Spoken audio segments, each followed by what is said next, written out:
Hi, I'm Jill Galloway. I'm an artist educator at the Smithsonian's National Portrait Gallery. In today's open studio lesson, we're drawing animals or pet portraits. This is one of my absolute favorite things to work on, so I'm excited to show you what I know. You don't need to have any experience for today's lesson. We're going to keep things very simple and start with very simple shapes. Okay, let's get started. The supplies you'll need for today's lesson include some plain white paper, a pencil and an eraser, and something to add color. I think I'll use watercolor pencils today, but regular pencils, crayons, or markers would also work. Animals come in all sorts of versions, shapes, and sizes. All animals, in fact all things, are made up of very simple shapes like circles and ovals, so let's start there. Most animals will have a circle for a head. You'll first look for the circle of the head, then you'll find the snout. The snout is usually some sort of cylinder coming off of the head. It will vary in length and size depending on the animal. Using these samples, we can see how with each animal, you look for the circle head and then you place on the cylinder snout.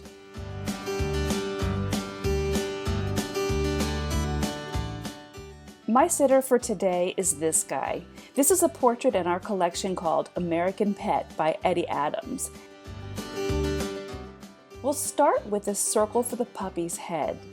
I like to draw an eye line between the two eyes so I can get the angle of his head correct. If you're a more advanced artist, you might want to put a center line down the middle of the ball of the head.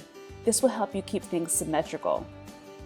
Next, we need to add the muzzle, or the snout. The snout is like a soup can that can be attached to the ball of the head. To start, draw a circle on the ball where the snout attaches. I like to draw a line straight down the center of the nose to get the length correct.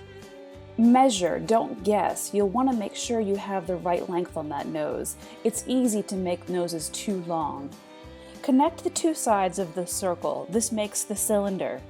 Let's add some eyes now just off the sides of the snout. I like to add an angle or draw a line between the snout and the eye to make sure I have them evenly spaced.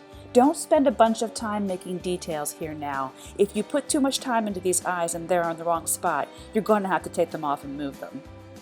Now let's add some ears. Similar to the angles you drew from the nose to the eyes, you'll do the same thing with the ears.